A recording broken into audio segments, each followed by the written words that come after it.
Hallelujah. Church, magpasalamat po tayo. Hawakan mo kami ng bawat isa.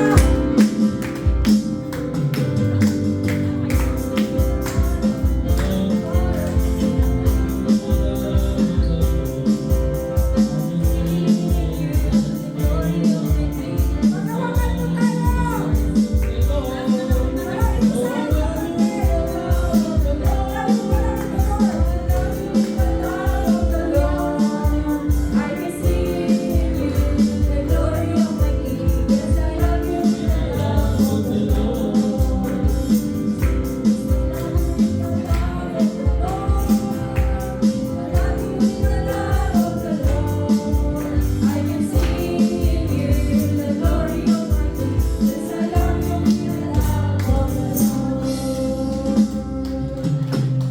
Hallelujah. So, nakita po natin ang ating mga ngiti sa bawat isa.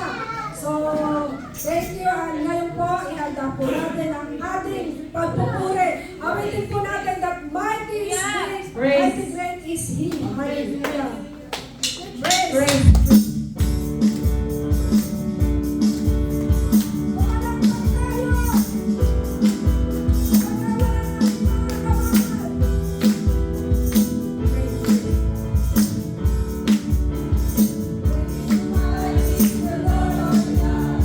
Great and mighty is He.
po tayo may pinagdaanan sa 2025.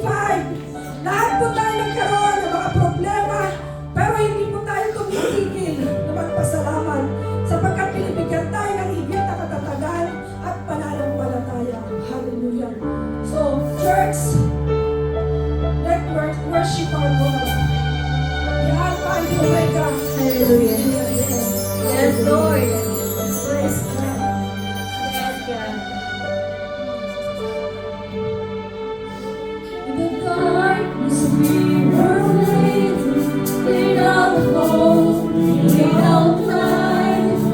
Then from heaven you came running, there was mercy in your eyes. You fulfill the law and promise, to a virgin came the word.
Diyos. Purihin ang ngalan mo, Lord God. Purihin ka, O Lord. Ikaw ang maitaas, O Lord God. Ikaw ang maitaas, Panginoon, sa oras na ito, O Lord God. Lord, salamat, Panginoon, O Lord. Salamat, O Lord, sa nagdaang 2025, Panginoon, na binigay mo sa amin, Panginoon. Kung saan, Lord, sinamahan mo kami, Lord, sa aming mga pagpapala, O Lord God. Oh Lord Jesus, sa mga trial, Panginoon, oh Lord God, lagi mo kaming kasama, Panginoon. Lagi ka namin kasama, Panginoon. Salamat, oh Lord God. Salamat, oh Lord. Dapat nga lamang, Panginoon, na ikaw ay papurihan, oh Lord God. Papurihan ka, Panginoon, Lord God. Lord, ikaw ang maitaas, Lord, sa aming kalagitnaan sa oras na ito, Panginoon, oh Lord God. Hallelujah. Yes, oh Lord God. Saliksikin mo, Panginoon, ang aming puso, Panginoon, oh Lord, sa oras na ito, God. Kung karapat dapat kami, Panginoon, upang karapat dapat kami, Panginoon, na humarap sa iyo, O Lord God, sa oras na ito, Panginoon. Holy Spirit, hallelujah. Oh, Holy Spirit, hallelujah. Salamat, O God. Salamat sa patuloy na pagsama mo sa amin. Hallelujah, Jesus. Hallelujah. I declare, Lord, sa oras na ito, Panginoon, dinideklara ko, Lord, ang Psalm 91, O Lord God, sa bawat isa sa amin, O Lord God. Hallelujah. Siyang naghahangad ng pagkupkop ng kataas-taasan at nananatili sa pagkalinga ng makapangyarihan ay makapagsasabing kay Yahweh, muugkat kanlungan. Ikaw ang aking Diyos, ang Diyos na tangi kong pinagtiwalaan. Sa panganib at bitag, ikay kanyang ililigtas. At kahit anumang matinding salot ay di ka makadaranas. Hallelujah, lulukubang kaniya sa ilalim ng kanyang malapad na pakpak at sa kalinga niya ay palagi kang nakakatiyak, iingatan niya at ipangsasanggalang pagkat siya ay matapat. Pagsapit ng gabi, di ka matatakot sa anumang bagay, maging sa gagawing biglaang paglusob ng mga kaaway, ni sa ano pa mang darating na salot pagkagat ng dilim, sa pagpuksay wala kang takot sa araw man dumating. Kahit na mabuwal sa iyong harapan ang 1,000 tao, sa iyong paligid ang bilang ng patay maging 10,000, di ka matatakot at natitiyak mong di ka maaano. Ika'y magmamasid at sa panonood mapapatunayan iyong makikita taong masasamay pinaparusahan, sapagkat si Yahweh ang iyong ginawang tagapagsanggalang at ang pinili mong mag-iingat sa iyo'y kataas-taasan. Di mo aabuting ika'y mapahamak, di mararanasan kahit anong uring mga paghihirap sa iyong tahanan. Sa kanyang mga anghel ika'y itatagubilin, sa ang dako mapaparoon tiyak kang iingatan. Sa kanilang mga kamay ika'y aalalayan, nang sa mga bato paamoy hindi masasaktan. Iyong tatapakan kahit mga ahas, liyong mababagsik di ka maano, sa mga serbenteng liyong mabamangis. Ang sabi ng Diyos, ililigtas ko ang mga tapat sa akin at iingatan ko ang sino mang taong ako'y kikilalanin. Kapag sila'y tumawag, laging handa ako na sila'y pakinggan. Aking sasamahan at kung may problema ay sasaklolohan. Aking ililigtas at ang bawat isa ay pararangalan. Sila'y bibigyan ko'y gagantipalaan ng mahabang buhay at nakakatiyak. Tatamuhin nila ang aking kaligtasan. Yes, O Lord God. Hallelujah, Lord. Hallelujah, Lord. Oh, hallelujah. Salamat, O Lord, sa pangako mo, Panginoon, Lord God. That this year, 2026, Panginoon, O Lord God, ang Psalm 91, Panginoon, ang aming pangahawakan, O Lord God. Hallelujah, na hindi kami maaano, Panginoon. Ikaw, Lord, ang siyang magtatanggol sa aming Panginoon, O Lord God. Salamat, Lord. Salamat, O Lord. Ikaw ang siyang laging sasama sa aming Panginoon. Ano man ang mangyari sa amin, O Lord, di kami matatakot, Panginoon, O Lord God. Hallelujah, Lord. Hallelujah. Hallelujah. Salamat, Panginoon, O God. Lord, dalangin ko, Panginoon, sa oras na ito, Lord God. Samahan mo kami, O Lord. Samahan mo ang bawat isa, Panginoon, Lord God. Ihanda mo po ang aming mga puso, Panginoon, sa oras na to, Lord God. Upang nasa ganon, ang mga salita mo, O Lord, ay matabang tumubo, O Lord God, sa aming mga puso, Panginoon, O Lord God. Hallelujah, Jesus. And ganon din po, Panginoon, Holy Spirit, O God. Holy Spirit, hallelujah, Lord. For without sapagkat kung wala ka, Panginoon, wala kami, Panginoon, Lord God.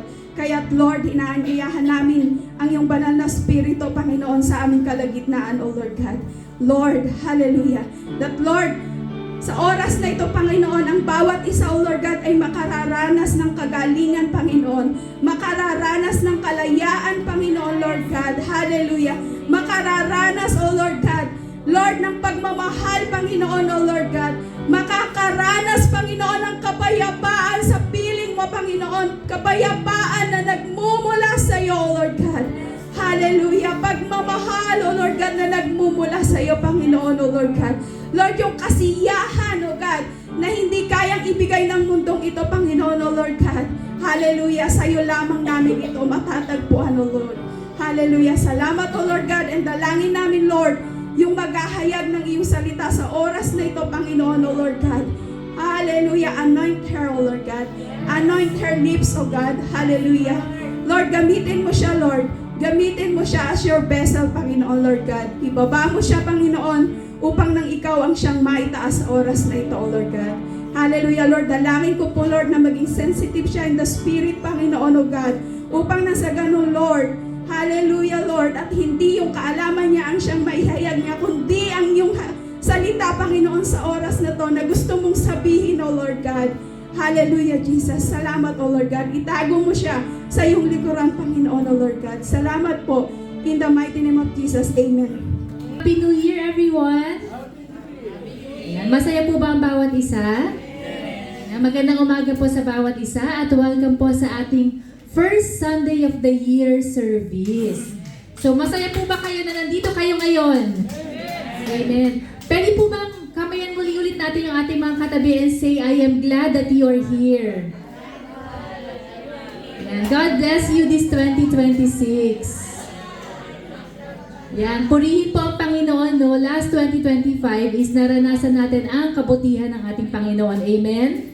Naranasan natin ang katapatan ng ating Panginoon.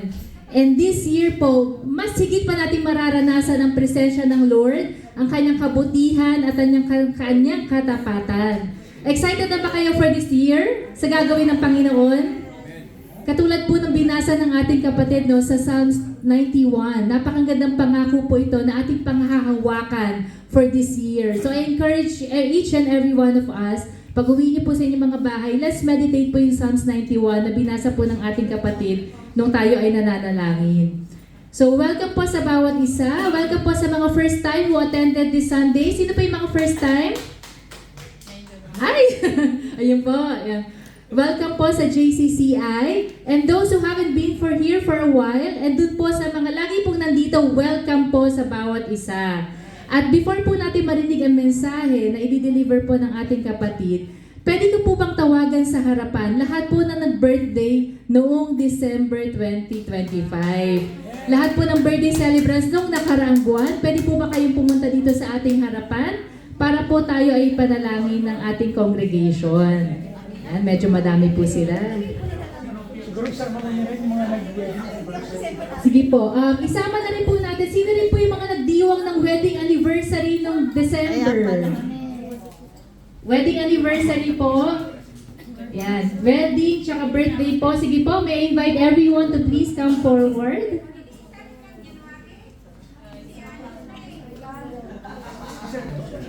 Yan, so maraming salamat po. So sila po yung mga nagdiwang ng kaarawan. Pwede ko po bang tawagan si Pastor Nori para po ipanalangin ng ating mga kapatiran. Salamat po.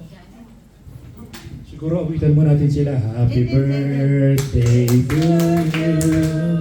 Happy birthday. Tayo natin tumayo. Happy birthday. Happy birthday. Happy birthday to you. Amen. Wala man kaming mairegalo po sa inyo ng material, pero naniniwala po kami na napakahalaga po ng regalo po ng pananalangin. Amen. Sige po tayo. Pwede po tayo tumayo lahat at ating pong i-extend yung ating pong mga kamay po sa kanila. Tayo po yung magpasalamat sa Panginoon. Aming Ama sa Langit, sa pangalan po ng aming pong Panginoong Jesus, Lord, kami po ay dumudulog sa inyo pong banal na harapan ng mayroon pong pagpupuri at mayroon pong pagkapasalamat sa aming pong mga puso. Lord, ipinagpapasalamat din po namin, Panginoon, ang aming mga kapatid ito na nasa harapan. na binigyan mo ng panibagong taon ang kanila pong mga buhay, Panginoon. Lord, maraming pong salamat sa panibagong taong idinagdag mo sa kanila pong buhay, Panginoon. At kami po ay sama-sama pong dumudulog sa inyo at sila po ay sama-sama po namin ipinapanalangin. Ipinapanalangin po namin na hindi lamang basta sila magkaroon ng isang mahabang buhay, kundi magkaroon sila ng isang buhay na nakalulugod po sa inyo, Panginoon. Dalangin po namin ang inyo pong bendisyon, ang inyo pong pabor, ang inyo pong pagpapala, ang lagi pong suma kanila, Panginoon. Dalangin po namin na way patuloy silang lumago pa sa kanila pong pagkakilala po sa inyo, Panginoon. At patuloy pong makapamuhay ng isang buhay na kaaya-aya at patuloy mo silang magamit in a mighty way, Panginoon. Lord, dinadalangin ko rin po na nawa yung magandang plano nyo sa kanila pong mga buhay ang siyang patuloy na makapangyari, Panginoon. Basbasan niyo po sila, pagpalain, lukuban ng inyo pong kapangyarihan, proteksyonan, Panginoong Diyos, at ang dalangin po namin ang inyong banal na Espiritu, ang siyang lagi po sa kanila, Panginoon. I-bless niyo po sila at patuloy din gamitin daluyan ng inyo pong pagpapala. At sa kanila pong buhay, kayo po nawa ang siyang maluwalhati, Panginoon. Lord, sa iyo po namin sila pinagkakatiwala and you speak blessings sa kanila pong buhay, Lord. In Jesus' mighty name, amen and amen. Po, for our Bible reading, buksan po natin ang ating mga Bible sa 1 John chapter 2 verse 17. So buksan po natin ang ating Biblia, 1 John chapter 2 verse 17. Babasahin ko po siya sa NIV version. Sabi po dito, "The world and its desires pass away, but whoever does the will of God lives forever." Muli po, the world and its desires pass away, but whoever does the will of God lives forever. So God bless po the reading of His Word, and this morning po, let us prepare our hearts as we hear the Word of the Lord that will be delivered to us none other than by our pastor, Pastora Robbie Flores. Hello, narinig po ako. Good morning po sa lahat. So, first of all, Happy New Year. Happy New Year! Meron po gusto maggawa ng testimony sa kabutihan ng Diyos to testify. Meron po gusto magbigay ng testimony.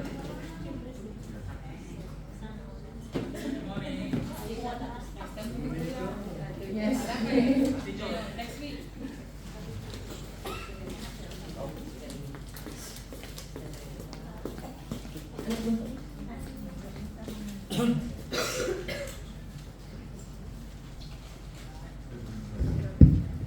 Hallelujah! Kailangan lang natin ibalik yung pagpapasalamat dahil it's another year na ibinigay sa akin ng Panginoon. Madagdagan na naman ako ng isang taon.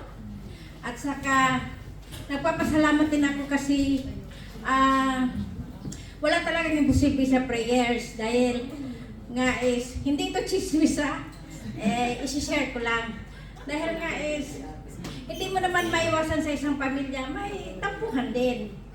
Yung nakakalungkot nga is, basta mga ganyan, nasasaktan ako pag pamilya ang ganyan na may mga tampuhan. Kasi gusto ko sa isang pamilya is yung love lang yung maghari, pero hindi mo talaga maiwasan. Minsan may mga inggit, ganun, pero napapasalamat na lang ako sa Panginoon dahil nga is, kilala ko siya. So, kailangan kong magpakumbaba. So, dinudulog ko sa mga prayers, sinasali pa nga sa Friday, pero God's answers prayer dahil nga is, bago ako uuwi sa Pinas is, everything is okay, so ayos na yung pamilya namin, is nagkaayos na, at saka, mas maganda talaga pag may Diyos tayo sa puso dahil marunong tayong magpakumbaba dahil is, kahit nasaktan man tayo, kahit may naririnig tayong hindi maganda, pero alam pa rin natin magpakumbaba dahil nga alam natin na nakita yun at saka mas maganda yung magpakumbaba tayo sa Panginoon dahil kung magpakumbaba ka, itataas ka talaga sa Panginoon.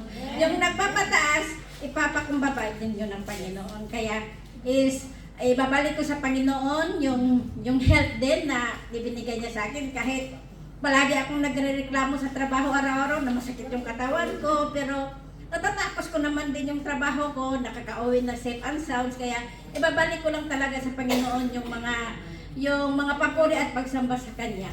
Amen.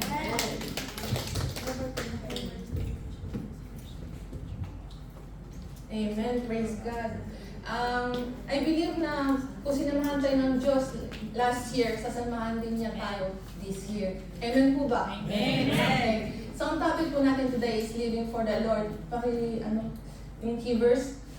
1 John chapter 2 verse 17, the world and its desires pass away, but whoever does the will of God lives forever. So ngayon, i-study natin itong verse na ito galing kay John. So una-una, i-define natin kung ano po yung the world. And lastly, we will define kung ano po yung the will of God. So, dito sa 1 John, in-explain ni Apostle John sa mga believers na the sin and worldliness will hinder the fellowship of the believer with God. Ano po yung relationship ng mga Christian may hinder kung nasa kamanduhan tayo. Yun ang ibig sabihin. John explained to the believer how sin and worldliness will hinder the fellowship. The fellowship is a relationship with God. So, next. Sabi ni William MacDonald, worldliness is the love for passing things. The human heart can never find satisfaction with things. Ibig sabihin, ang human being, never niya makakamtaman ang satisfaction sa mga bagay-bagay ng kamunduhan. Never. At kung ang pagmamahal natin ay sa mga bagay na temporary, that will pass easily. Okay? Yun ang sabi ni William MacDonald. So, hindi ko alam kung alam nyo, but in the old times, yung kapanahon ni Abraham, di ba po namumuhay sila sa mga tent? Ganun po yung buhay nila lifestyle before. Bakit po ba? Because God did not want them to settle down. Di ba, lagi sila nag-move? God didn't want them to settle down and feel at home in this world. Because as you know, we are Christian. We are in this world, but we are not of this world. Ang tahanan natin is in heaven, okay? Amen. So, now, John is contrasting the two ways of life dito sa verse na ito. Next. So, a life lived for now, for a time, yung passing away, and a life lived for eternity. So, ano po ba a life lived for a temporary? Yung ngayon lang na namumuhay tayo sa ngayong araw na ito. A worldly person lives for the pleasure of the flesh. Yung po ang pagkakaiba. Pero, a dedicated Christian lives for the joys of the Spirit. Makikita po natin yung contrast ng mga tao na mumuhay sa kamunduhan at yung mga Christian na dedicate nila yung buhay nila sa joy of the Spirit. A worldly believer lives for what he can see, the lust of the eyes. Kasi pwede rin tayong naniniwala kay Kristo, pero pwede rin tayo namamangka sa dalawang ilog. Sabihin, namumuhay tayo as a worldly person, pero naniniwala pa rin tayo kay Kristo. Yun ang ibig sabihin nun. Ay sa dito sinabi, a worldly believer.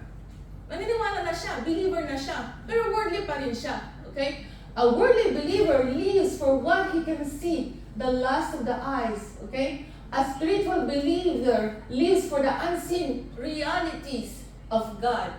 Ibig sabihin, walk by faith, not by sight. Yun po. Okay? A worldly-minded person lives for the pride of life, the vain glory that appeals to men. Diba? Gusto nila fame and glory. Yun ang hinahanap nila, success. But a Christian who does the will of God lives for God's approval. Kumbaga, we are not living for the applause of men. Okay? We are living for God's approval. Amen. Yun ang pagkakaiba na worldly Christian, okay? Mga Kristiyano man na namuhay sa worldliness, and mga Kristiyano na mamuhay sa spiritual. Okay? You can see, ito pong gusto sabihin ni John, that all these things will pass away. Kung minamahal natin ang mga bagay na temporary, it will all pass away. Okay? So, keep on living for the world are seeking what will profit them. They want everything the world offer them. Di ba po, yun po yung gusto natin, yung mga binibigay ng kamunduhan, yung pleasures, yung mga fame, yung glory, yung success, money, yung accumulation of things, mga temporary things that will not, hindi natin makakamtan in afterlife. I mean, maiwan natin lahat na yun pag namatay tayo. Okay? Next. So, we as Christian, ang gusto sabi ni John, we must not be attached to the things of the world. Kaya sabi niya, do not love the things of the world. Kasi po, temporary lang po lahat na yon.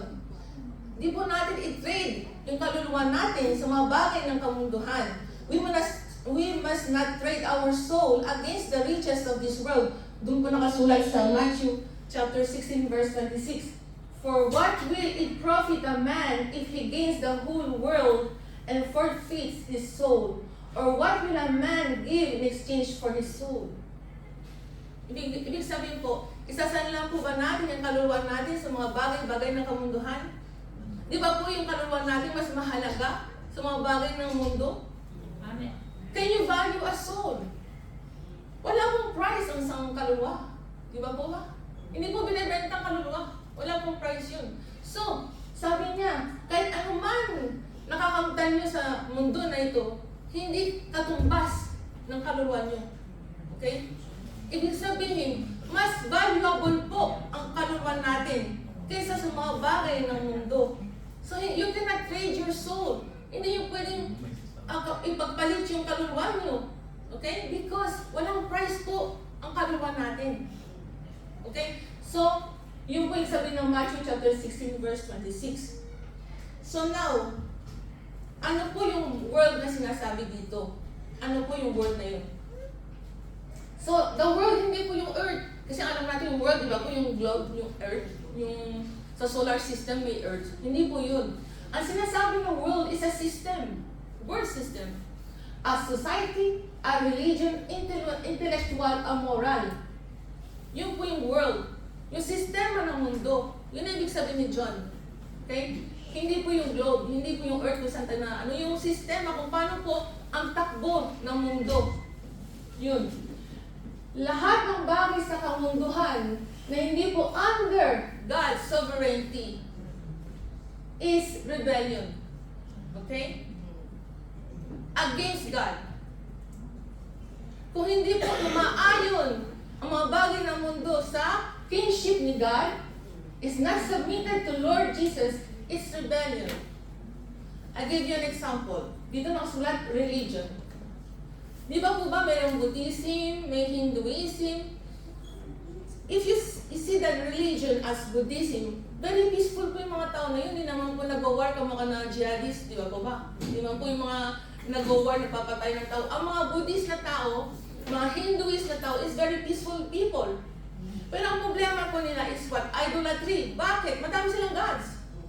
And God is a jealous God. He doesn't want many gods. So, against yun sa Lordship of Jesus. Contradictory. So, rebellion yun. So, hindi po pwedeng aayon yung Buddhism. Hindi po pwede yun. Kahit po yung Buddhism is a good doktrina, but it is against God. Hindi po pwede yun. Gumawa po ng yoga. Lahat ng tao nag-yoga dahil mauso po. Sabi nila, nakaka-relax, di ba? Nawawala yung stress. Pero hindi po yung tama. Bakit po ba? Kasi yung mga position ng yoga is a worship to a deity. Okay? Pag nagpo-position sila ng mga yoga is worshiping, is a position of worship to a deity, is a God. Okay? So, isabihin, pag nag-position ka ng yoga, sinasamba mo yung God na yun, yung nire-represent na position na yun. So, it's contrary to what God's will. Okay? Hindi po yun ang gusto ng Lord. So, lahat na yun, kamukha ng equality. For example, equality of gender. Transgender can compete with women. It's against God. Wala pong transgender is men and women. It's clear. Yun po. Lahat ng mga moral na yun, lahat ng mga sistema na yun, hindi po umaayon sa government of Jesus, not submitted to the Lordship of Jesus. So, yun po is rebellion. Kahit po lahat na yun na magandang intention, gusto natin pantay-pantay lahat ng gender, pero is hindi rin po evil yun, pero hindi po umaayon sa Diyos. Kaya mali po yun. Okay? Yun ang sinasabi na world system. Huwag kayo umayon sa kamunduhan. Okay? So, bakit po sinasabi na it is considered as a rebellion? Dahil hindi po nagsasubmit kay God. Lahat ng ideas na yun, lahat ng sistema na yun, is not submitted to God. Ang mga Kristiyano po, ang dapat po natin gawin is unreserved commitment to Jesus. What Jesus required to us is to have faith. Next. In Hebrew, emunah means faith. In Greek, pistis, faith. Ano ibig sabihin ng faith? Is loyalty. Faith is faithfulness. Hindi po tayo pwede magkaroon ng faith kung hindi tayo faithful to God. Kasi magkatugma yun eh. Hindi tayo pwede sabihin, I believe in God, na I have faith in God, but hindi tayo loyal to God. Hindi po pwede yun. Okay? Magkasama po yun yung faith and loyalty. Magkasama po yung faith and faithfulness. Importante po yun as a criteria, as a Christian believer. Faith is belief, assurance of God's word and all that He has done. Faithfulness is living in accord with the truth. Yun pong ibig sabihin nun. Faith is belief and faithfulness is living in accord with the truth. Okay? In other words, faith leads to faithfulness.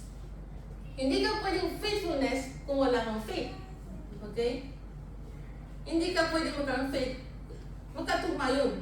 First faith and then faithfulness. In Hebrews 6:11 verse 6, and without faith it is impossible to please God. So, as a Christian po, kung wala tayong faith, hindi po natin mapiplease si God. Ganun din po, kung hindi po tayo loyal kay God, hindi rin natin mapiplease kay God. Kung hindi po tayo faithful kay God, hindi natin po siya mapiplease. Okay, James, ibig sabihin, keeping His word, fulfilling His promises through the help of the Holy Spirit, and being consistent in our action. As a Christian, hindi lang po sapat ang may faith, kailangan po consistent po tayo sa gawain natin. Ay, ang faithfulness is may relation sa action natin. James chapter 2 verse 26, and so body without the spirit is dead, so faith without deeds is dead. So hindi lang po sapat na naniniwala tayo kay Kristo, pero dapat umaayon tayo sa Kanyang kalooban at ginagawa po natin ang kalooban niya para po mapakita sa Kanya kung gaano tayo ka-loyal sa Kanya at gaano po tayo ka-faithful sa Kanya. Hindi lang po sa bibig. So, ngayon, paano po natin makikilala ang kalooban ni God? Kasi nakita natin yung world system, kung ano po yung the world. Ngayon, titingnan natin, whoever does the will of God lives forever. Ano po yung will ni God? How to know the will of God? Una-una, this year 2026. Kung hindi po natin nagawa last year, gawin po natin this year 2026. Focus on what God wants us to be. Joshua chapter 1 verse 8. Keep this book of the law always on your lips. Meditate on it day and night, so that you may be careful to do everything written in it. Then you will be prosperous and successful. Yan po lang palang recipe eh. Kung gusto po natin maging matagumpay sa buhay, nandun po sa Joshua chapter 1 verse 8. Okay? Kung hindi po natin natagumpay last year, baka matagumpayin natin this year. Amen. Kung i-apply po natin yung Joshua chapter 1 verse 8, we will have a prosperous and successful life. Ang gusto ni God, focus more on being the person God wants us to be in whatever situation we're going to be in. Okay, ibig sabihin, hindi lang tayo mabuting tao pagka mabuting kasama natin. Hindi lang tayo maging mabuting tao pagka umaayos sitwasyon sa atin. We should be a good person at every situation we are in. You get it? So, because we want to be what God wants us to be, a better version of ourselves. Okay? So, putting God's words in us help us to live in the will of God. I repeat, putting God's words in us help us to live in the will of God that's revealed for us. And then God promises to bless us in whatever we do. But ang condition is to live in His words. And He will bless us. Kaya po ba natin gawin? Ang hina naman ng amen. Amen! Dapat determinado kayo. Walang doubt dapat. Dapat may kasiyahan kayo. Amen po ba? Amen! Okay, nagising na. Okay. So, importante po yun. So, kung meron po kayong hawakan this year, 2026, hawakan niyo po yung Joshua chapter 1, verse 8. Okay? There is power in the Word of God if we live it daily. Our career, our family, God will bless it. Amen? Amen. So, mahirap po ba ang kalooban ng Diyos? The will of God is simple. Is to love Him, to love our neighbor, and hate sin. Kaya po ba natin gawin? Amen. Because bakit po sinasabi ni God, hate sin? Because sin separate us from God. Okay? Sa Matthew chapter 22, verse 37 to 39, Jesus replied, love the Lord your God with all your heart, and with all your soul, and with all your mind. This is the first and greatest commandment. And the second is like it. Love your neighbor as yourself. So, alam niyo po, madali lang mahalin ng God. Bakit po ba? Dahil di po natin nakikita. Pero yung katabi natin, nakikita natin, mahirap mahalin kasi kuminsan wala sa mood. Totoo po ba? Kasi yung God, hindi natin nakikita ang kahinaan niya. Di ba po ba? Hindi na natin nakikita. Pero ang taong katabi natin, lahat nakikita natin ang kamalian niya. Totoo po ba? So, ibig sabihin, mahirap mahalin ang neighbor. Pero kaya natin gawin. Paano po ba? With the help of the Holy Spirit. Amen. Because the Holy Spirit will give you the fruit to practice it, to have self-control, to love, to be kind. If you don't practice the fruit of the Holy Spirit, you can never be able to love your neighbor as yourself. Amen. So, this is impossible with our own ability to love our neighbor. But with God's help and with the power of the Holy Spirit that is within you, you can. So, yan po ang will ng God. Love Him first. Love the neighbor. And hate sin. Because sin separates you from God. Gusto niya, malapit tayo sa Kanya. Ayaw niya, malayo tayo. So, ano pong gagawin natin? To hate sin. Because sin separates us from God. So, madali lang po ang will of God. If we do this, Romans chapter 6 verse 23. For the wages of sin is death, but the gift of God is eternal life through Jesus Christ our Lord. So, kung namumuhay po tayo sa kasalanan, ang consequence nun is death. Ano po yung death na yun? It's spiritual death. It means complete separation from God. But the gift of God is eternal life through Jesus Christ our Lord. So, mamili lang tayo. Gusto po natin mamuhay sa kasalanan? O gusto po natin ang eternal life na binibigay ni God? So, ganito lang po. If we get busy loving God, loving our neighbor, hating sin, we will dedicate our life as what God wants us to live. Our lives, He will reveal to us His perfect will to us.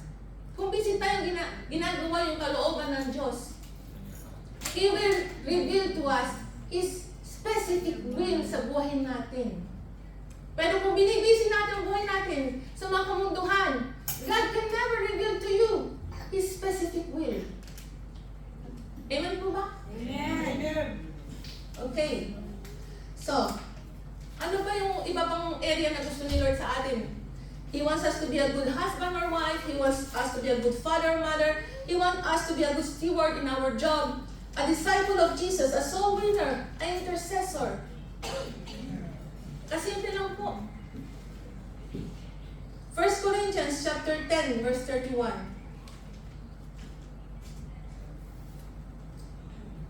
So whether you eat or drink or whatever you do it for the glory of God. Ito po rin dapat aim natin this 2026. Kung ano man gawin natin sa buhay natin, dapat po nakakalugod sa God. Kahit kumain tayo, uminom tayo, whatever we do, we work, do it for the glory of God. And God will lead us in His perfect will. Yan ang unang recipe. The second is in Psalm 119 verse 11. I've hidden your word in my heart that I may not sin against you. Ibig sabihin, the word of God will teach us to have strength to fight against sin. Hindi po natin labanan ang temptation kung wala tayong word of God. The word of God will teach us to have strength, not to lie, not to be envious, to zip our lips, to have self-control, to tame our tongue, to control our mouth. Kung wala po yung word of God, hindi po natin kaya po lahat na yun. Wala po magpocontrol sa atin. So, I'll give you an example. Ang buhay po is like a fish, nandun sa lake. If yung fish lagi nakanganga, one time, mahuhook siya. Totoo po ba? Amen. Pero if the fish keeps his mouth closed, hindi po pwede mahuhook siya kasi naka-close yung mouth. Di ba po ba? Yun rin po applicable sa mga gossiper. Kung laging nakabukas ang bibig, mabilis, Bilis pasok.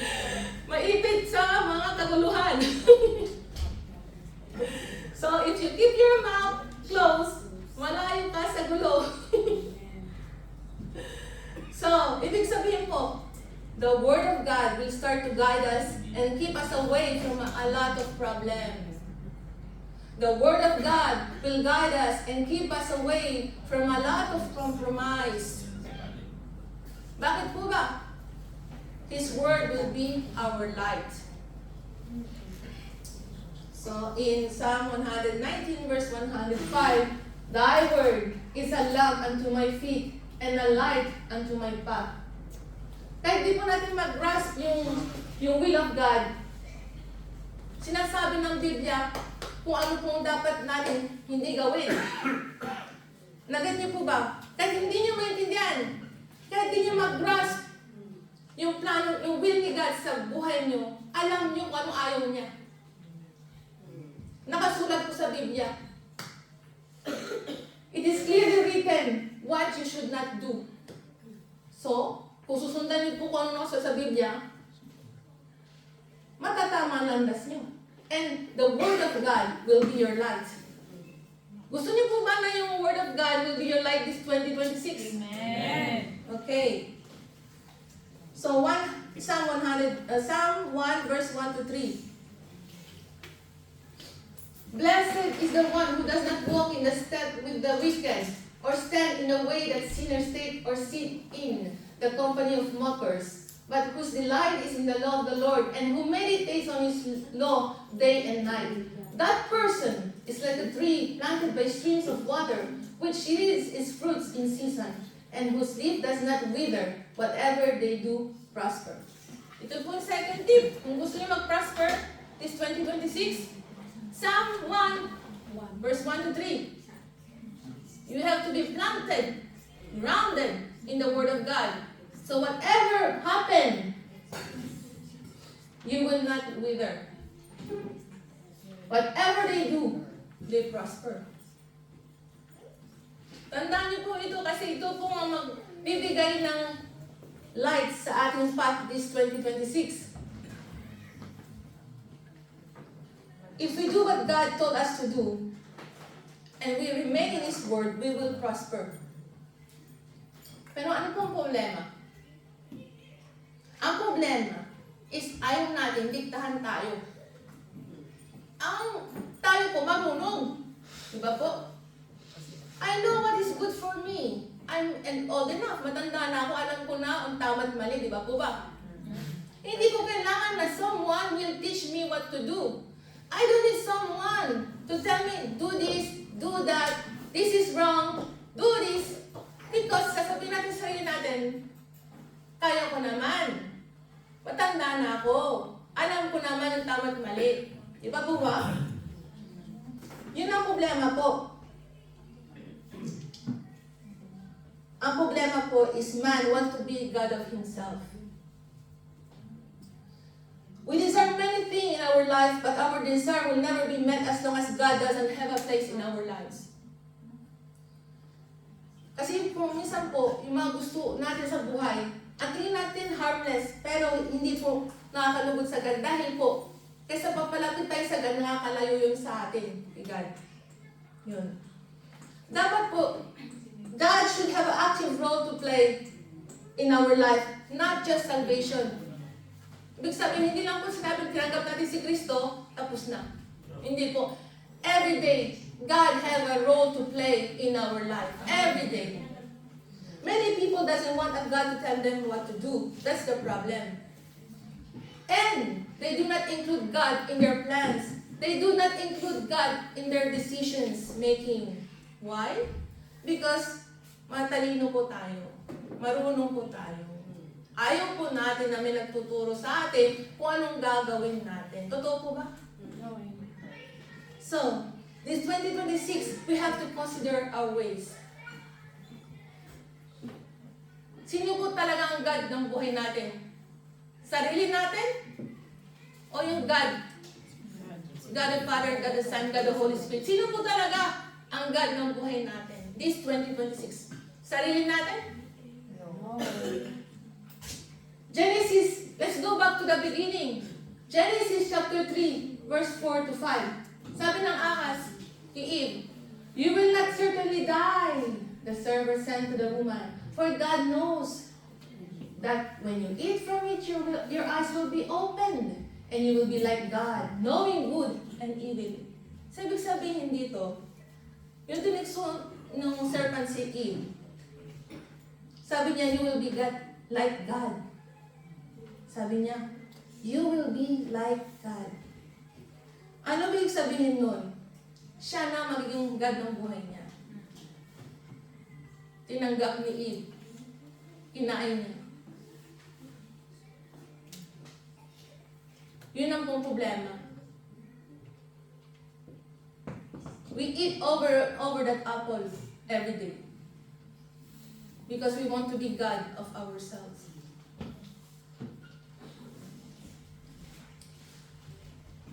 Sabi ni God, sa Genesis chapter 3, verse 9 to 11, but the Lord God called the man, kay Genesis chapter 3, verse 9 to 11, but the Lord God called to the man, where are you? He answered, I heard you in the garden, and I was afraid because I was naked, so I hid. And he said, who told you that you were naked?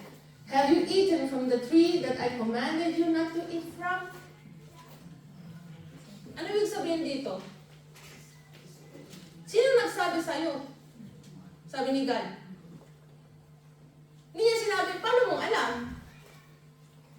Ang sabi ni God, sino ba ang nagsabi sa'yo? Ano ibig sabihin dito? Sa kamunduhan, there's a kingdom of darkness and kingdom of God. Dalawa lang boses madidinig mo. Kaya sabi ng God, sino nagsabi sa'yo? You are naked. So alam niya, nasiro na siya ng evil. So if we always put ourselves first in our life, we are eating over and over again the tree of knowledge of good and evil. We make ourselves our own God. Ang dapat natin kainin, mga kapatid, is the tree of life. Sino po ba ang tree of life? Is Jesus. Ibig sabihin, if we drink or eat from God, yung mga word niya, you will always be satisfied.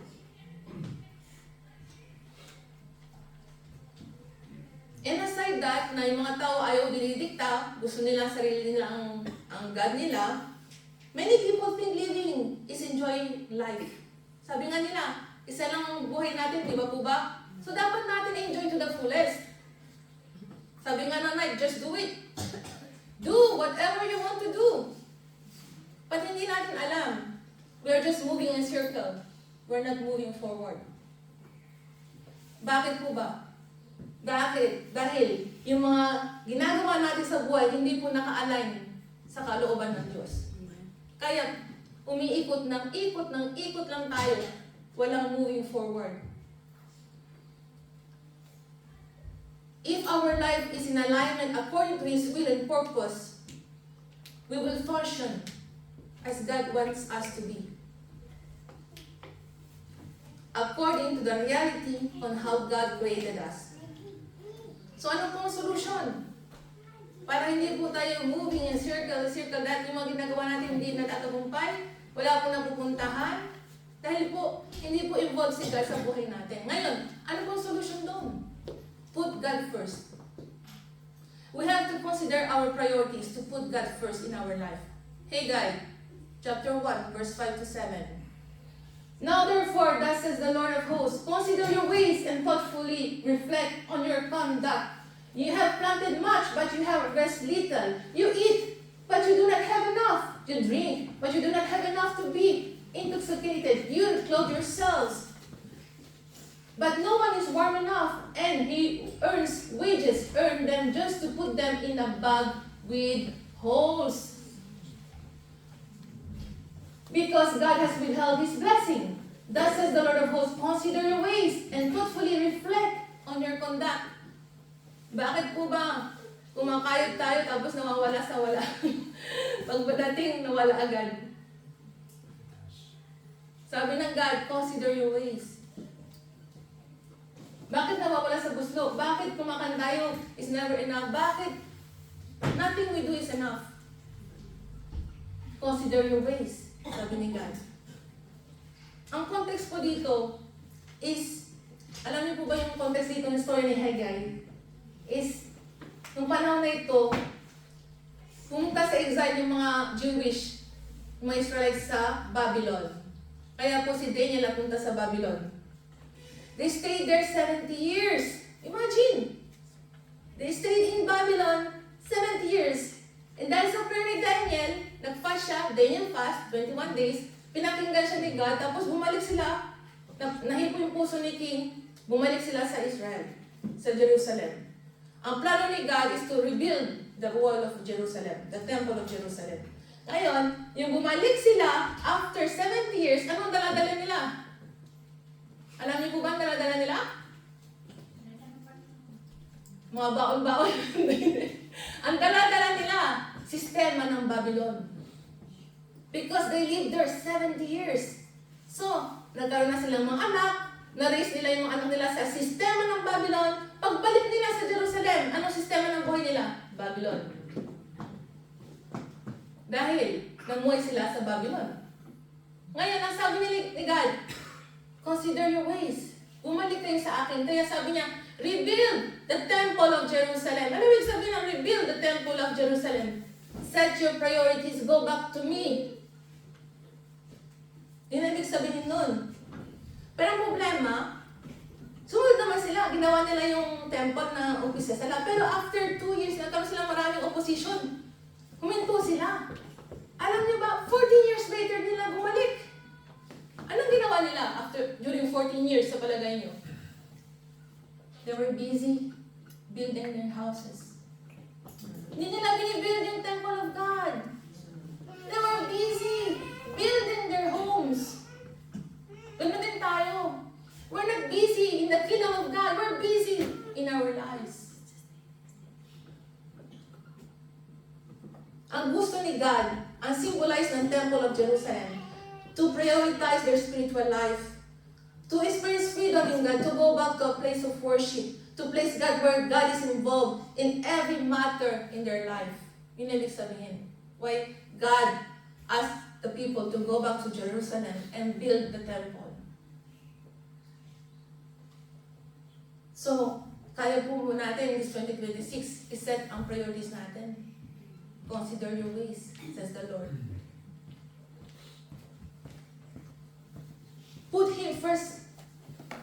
Ibig sabihin, put Him first. Ano ibig sabihin ng put Him first? Yun ang po ba, pag gising natin sa umaga, siyang unang gagawin natin, mag-pray yung putting Him first? Yun ba yung meaning? Ibig sabihin po ng putting first is in our action. How God influences our decision making instead to say petition. Ibig sabihin po, kaysa sa umaga marami tayong hinihiling, tanongin natin, God, did I please you? Today? Sa mga ginawa ko? Did I please you when I signed the contract? Did I please you when I talked to the person? Did I please you with my life? Tanungin natin, sarili natin. So, in conclusion, for this year, 2026, let God govern our lives. Let us have the faith and assurance that God wants always what's best for us. Let us consider our ways and put God first. Focus on how God wants us to be. As we abide in His words, He will guide us in His perfect will. Our lives are fulfilled and have a purpose if we truly know God. Truly know God. Ano sabihin truly know God? Is to have a relationship with Him. If we truly know God and have personal relationship with Him, to know God is to get closer to Him by reading His words, spend time in praying and fasting. Paano tayo maging malapit kay God?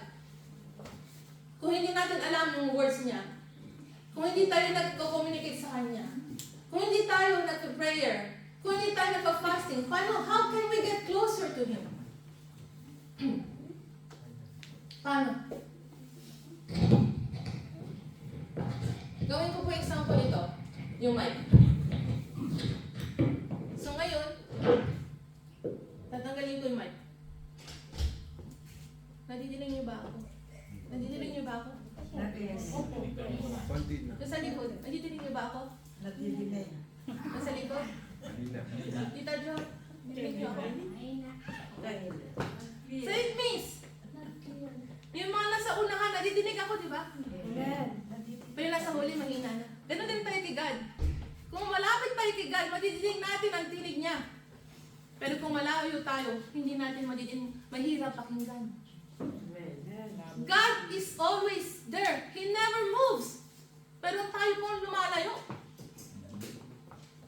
Nag-get niyo po ba yung sample? Nag-get niyo? Yes. God never moves. He always stay there. It is us who moves away. If we get closer to God, madidinig natin ang tinig niya. Pero kung malayo tayo kay God, mahirap pakinggan ang tinig ni God. So this 2026, consider your ways, church. Set your priorities. And go back to God. Get closer to Him. Ano po ang will ni God? Tatandaan po ba niyo ang will ni God sa buhay natin? Love Him first. Love your neighbor. Hate sin. And be busy doing what God wants us to be. The version of us on how God created us to be. To be a better version of ourselves every day. And you will see the perfect will of God manifest in your lives. Amen po ba? Amen. Music, want to sing this song? As we meditate on the Word of God today, on the message of God today, consider your ways, church. It's not too late to consider your ways this 2026. God is calling us to go back to Him and to be closer to Him. Seek His voice. Seek His will.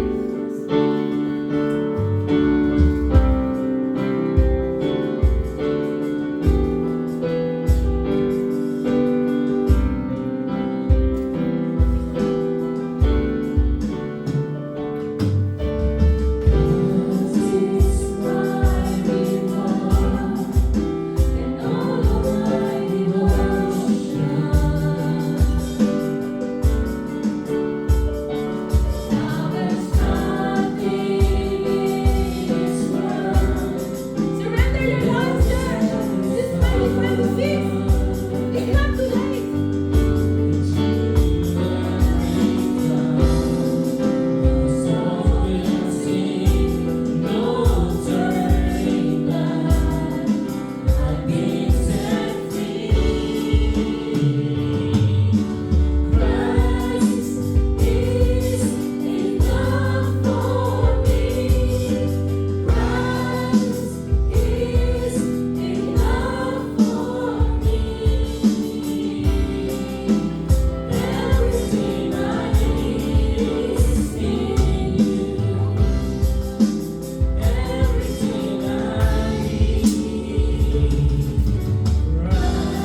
yourself.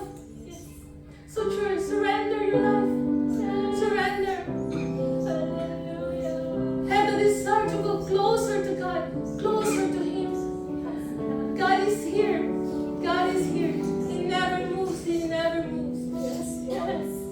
He's the same yesterday, today, and forever. He is faithful. Holy Spirit, be with us. Give us strength to do the will of God in our lives. Hallelujah. Hallelujah. Praise be to God. Holy Spirit, we invite you in this moment. Consecrate this bread and cup of holy symbols of Christ's sacrifice. Strengthen our faith and renew our commitment to live as reflections of your love. In Jesus' name. Amen.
Here is bread, here is wine, Christ is with us, He is with us. Break the bread, break the wine, Christ is with us. Here is grace, here is peace, Christ is with us, He is with us. Know His grace, find His peace, peace on Jesus' name. In this bread, there is healing. In this cup, there's life forever. In this moment, by the Spirit, Christ is with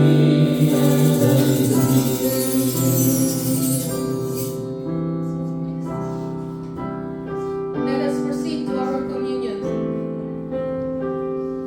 Now, as they were eating, Jesus took bread, and after blessing it, broke it and gave it to the disciples and said, "Take, eat, this is my body. Let us eat the bread."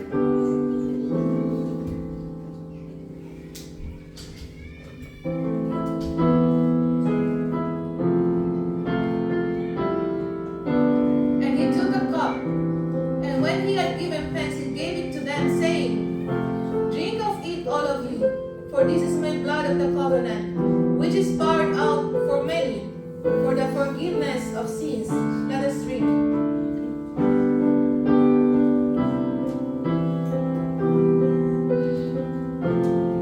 Thank you, Lord Jesus, for your sacrifice. Thank you, Lord Jesus, for the cross. Thank you, Lord Jesus, for the gift of life that you have given to us. May you continue to guide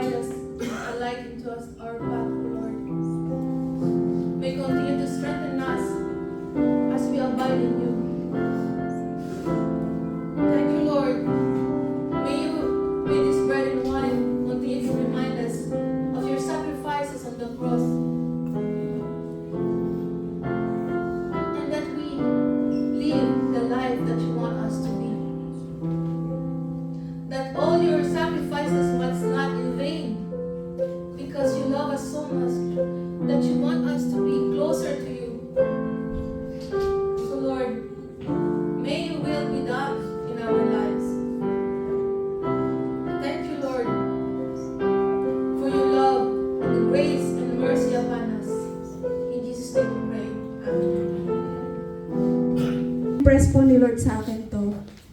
Hallelujah. Romans 12. Hallelujah. Hallelujah. Romans 12. Pamumuhay bilang Kristiyano. Kaya nga mga kapatid, nakikiusap ako sa inyo, alang-alang sa maraming pagkakataong kinaawaan tayo ng Diyos. Ibigay ninyo sa Kanya ang inyong mga sarili bilang mga handog na buhay, banal at kalugod-lugod sa Kanya. Ito ang tunay na pagsamba sa Kanya. Huwag niyong tularan ang mga pag-ugali ng mga tao sa mundong ito. Hayaan ninyong baguhin kayo ng Diyos sa pamamagitan ng pagbabago ng inyong mga isip para malaman ninyo ang kalooban ng Diyos kung ano ang mabuti, ganap at kalugod-lugod sa Kanyang paningin. Sa biyayang ipinagkaloob ng Diyos sa akin, sinasabi ko sa inyo na huwag ninyong pahalagahan ang inyong sarili ng higit sa nararapat. Sa halip, suriin ninyong mabuti ang inyong kakayahan ayon sa pananampalatayang ibinigay ng Diyos sa inyo. Kung paano ang katawan ay binubuo ng maraming bahagi at ang bawat bahagi ay may kanya-kanyang gawain. Ganon din ang kanyang mga mananampalataya. Kahit na marami tayo, iisang katawan lang tayo kay Kristo at magkakaugnay tayo sa isa't isa. Purihin po ang salita ng Diyos. Amen. Parang ayaw pag namin sa akin yung mic. Nandiyan pa po ba kayo mga kapatid? Ba't parang pagka-offering tahimik po kayo? Siguro po napapansin po ninyo, no, pagka po ganito may offering, lagi po may tumatayo para mag-exhort. Siguro sabi niya, bakit ba kinakailangan pa may mag-exhort? Bakit hindi na lang kailangan? Diretso na lang. Alam niyo po, isa po sa mga purpose kung bakit po may nag-exhort, para magkaroon po tayo ng biblical na kaalaman kung paano po tayo magbibigay. Kasi pagka walang exhortation, para pag wala tayong Sa umaga po ito, gusto ko naman po magbigay po ng ilang mga exhortation about paano po ba ang ating pong offering ay magiging kalugod-lugod po sa Panginoon. Yung para bang the offering that pleases God. Napakahalaga po na malaman po natin na ito bang offering po na ito ay paano ba ito magiging kalugod-lugod po sa Panginoon. Meron po ako nakitang ilang mga bagay po dito. Una, para po maging kalugod-lugod po yung ating pong offering sa Panginoon, we must give with a cheerful heart. Dapat po tayo magkaloob ng may kagalakan sa ating pong puso. Di ba? Sa atin din po, di po ba? Subukan niyo po na magbigay po sa inyo na nakasimangot. Di ba? Para bang hindi sa iyo. Para bang nagbibigay nga sa iyo pero nakasimangot, nagdadabog. Pag sinasabi po, sige, saksak mo sa bagang. Diba? Pagka ganun, para bang wala. Di ba? Kahit na gano'ng kaganda yung ibinibigay nila sa atin. Pagka ibinibigay naman nila ito ng walang kagalakan, parang wala rin pong gano'n. At gano'n din po, pag tayo po ay nagbibigay namin kagalakan sa ating pupuso sa Panginoon, ibig sabihin lamang nun, ay wala tayong halong panghihinayang sa binibigay po natin. Amen ba yun mga kapatid? So para maging kalugod-lugod po yung ating pong offering, we must give with a cheerful heart. Pangalawa po, para maging kalugod-lugod po yung ating offering, we must give with the right motive. Kinakailangan po tama po yung ating pong motibo. Alam niyo po yung New Testament, kasi noong mga panahon po na yun, hindi pa uso yung mga pera di po? Ang mga barya yung kanila po mga binibigay. At meron po mga mayayaman po noon, pagka po nag-o-offering, talagang pinatutulog pa nila talaga yung kanila pong mga talagang isinasari nila para tumunog ng malakas. Ibig sabihin lang noon, para bang nagbibigay nga sila, pero nagbibigay po sila ng may pagkupaimbabaw, si brother, ang laki ng ibinigay kasi malakas ang tunog. At meron din po mga tao na nagbibigay, yung mga mananampalataya, sa pagkakala po nila na, kasi sabi ng pastor, magbigay kayo at kayo bibigyan, siksik, digdig at tumaapaw. Totoo naman po yun. Pero yung iba, sinasabi niya, magbibigay ko kasi sabi, ibabalik. Alam niyo po, pag tayo, hindi po pagbibigay po yun, pag-i-invest po yun Yung para bang tayo po inabibigay sa pag nanasa po nating meron pong babalik. Alam niyo po pagka po ganun po ang ating pong motibo po sa pagbibigay ay hindi rin po ito nagiging kalugod-lugod sa Panginoon. We must give with the right motive. Talagang gusto lang po natin ipadama yung ating pong pagmamahal sa Panginoon. Pangatlo na nakita ko po dito, para maging kalugod-lugod po yung ating offering, we must give our best. Dapat ibinibigay po natin yung pinakamainam. Alam niyo po, ito po yung naging para bang hinampo, ano ba yung hinampo? Yung hinanakit ng Panginoon sa mga pare, no, sa mga saserdote. Kasi ang ibinibigay po nila, kasi dapat po ang ibinibigay po nila yung mga the best, yung mga walang pati. Pero ang ibinibigay po nila yung mga bilay, yung mga may sugat. Sabi ng Panginoon, subukan niyong ibigay yan sa mga governor ninyo. Hindi po, ano. Yung po ang naging ano po, ang ibinibigay po nila yung mga hindi na pinapakinabangan. Nakakalungkot po yun. Yung po ang magiging dahilan kung bakit po hindi magiging kalugod-lugod po yung po ating pong ibinibigay po sa Panginoon kapag ang ibinibigay po natin yung mga bagay na parang walang value. At ang pangapat po, dito po ako magtatapos na the offering that pleases God, we must give with faithfulness. Dapat po tayo magbigay po ng may katapatan. Alam niyo po siguro sa atin, kung as far as faithfulness is concerned, lahat tayo dito, hindi eh. Lahat po talaga tayo dito ay siguro bagsak po talaga tayo dito. Nalala niyo po yung karanasan po ni Ananias at saka ni Sapphira. Pera pa lang eh. Sapphira. Bumagsak sila. Makita po natin dito, sila po ay nagbigay din, di po ba? Nag-participate po sila sa pagbibigay eh. Ang problema po, nagbigay po sila ng walang katapatan. Kaya ang ginawa po sa kanila, yung judgment, pabigat eh. Ang nakita ko po dito, buti na lang ang Panginoon, hindi po ganun ngayon. Yung pag hindi po tayo naging tapat, patay ka. Siguro po kung ganun po ang kalalagayan po natin ngayon, baka wala po natira sa atin eh. Siguro po, si sister, bakit hindi naka-atin si sister? Eh namatay. Nangupit eh, no? Hindi po ganun. Pero alam niyo po ba, sa ngayon po kasi, under grace, hindi na po literal yung ganun ang treatment ng consequence. Pero minsan, may mga namamatay po sa atin eh. Minsan namamatay yung blessing, namamatay yung mga opportunity, namamatay yung alab, may consequences eh. Pero tandaan po natin, napakahalaga po na hindi lamang tayo basta nagbibigay. Kinakailangan po, nagbibigay po tayo at ang ibinibigay po natin ay yung mga bagay na nakalulugod po sa Panginoon. Sa Bible po, meron po sinabi po si David doon. Sabi ni David, matanda na ako at mula pagkabata, sa tanang buhay ko'y walang napabalita na sa isang taong tapat ang Diyos nagpapaya.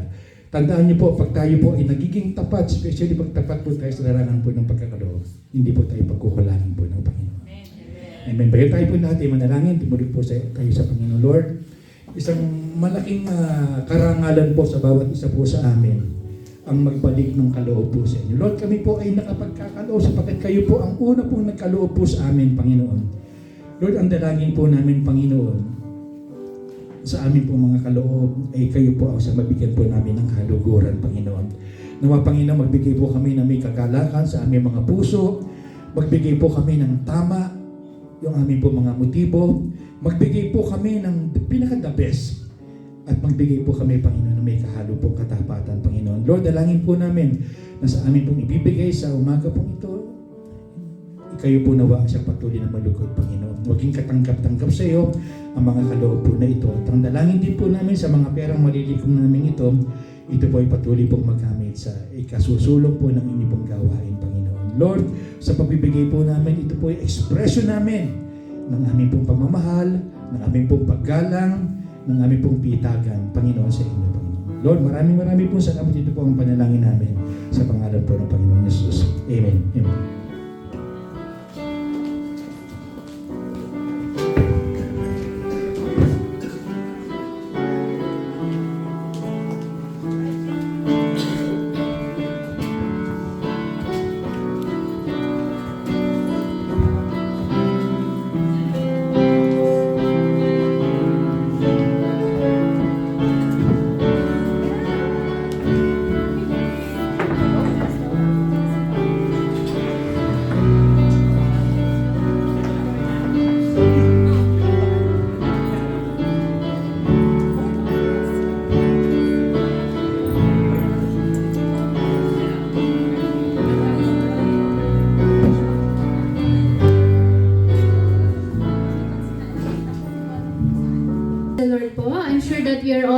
We have been blessed by the Lord through the message, and the message reminded us to consider our ways is 2026, and we focus on God wants us to be. So for our announcements po, please play po the announcements. Yan. Everyone is invited po from 10 a.m. to 12 noon. We have our Sunday worship service here in our service hall.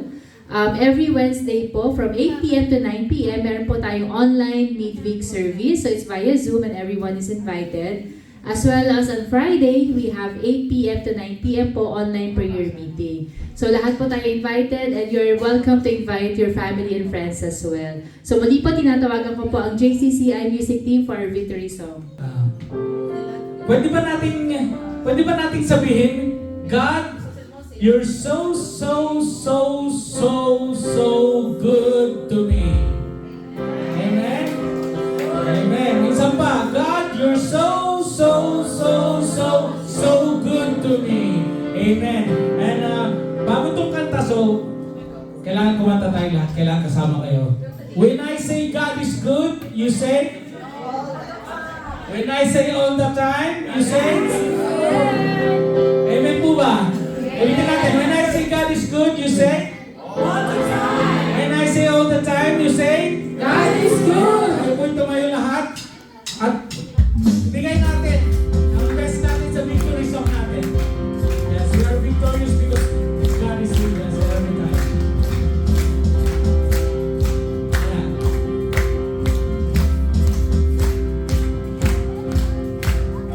This is my story. I'll testify. The blessings on blessings, the Lord of my life. When I start remembering how good you be. Thank you, Lord. Tears turns to worship, tears turns to praise.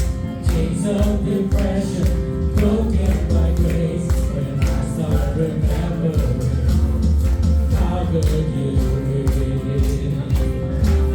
Say you so good to me. Yeah, you've been so good to me.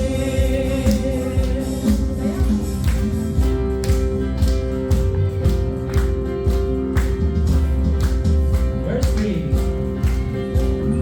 And in this weather, all on the ground, our days of heaven always around. When I start remembering how you carried my cross, called me by name, loved me like I was, but you didn't leave me that way. Was there, now I live. That's what you did. Oh, you've been so good to me. You've been so good to me.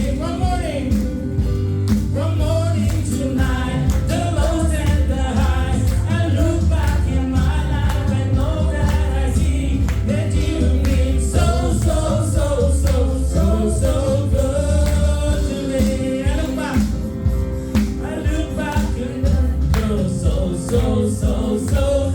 From morning to night. From morning to night, the lows and the highs. I look back to my life and now that I see that you've been so good to me. Minsan pa ang lahat ng pinagpala, umalakpak sa ating Panginoon. God is good. And all the time. Okay. When I say God is good, you say all the time. When I say all the time, you say God is good. When I say God is good, you say all the time. When I say all the time, you say God is good. When I say God is good, you say all the time. When I say all the time, you say God is good. When I say God is good, you say all the time. When I say all the time, you think God is so good to me. You've been so good to me. From morning to night, the lows and the highs. I look back on my life and now that I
words and cherish it as they will remain as a planted root in your word, O Lord. I pray, O Lord, that may you enlighten everyone as they go back to their houses, O Lord. May you enlighten everyone with your word of truth that will remain in them. And I pray, O Lord, that may continue to protect them as they go away from their busy lives, O Lord. I pray, O Lord, may you continually talk to them and guide them in every ways.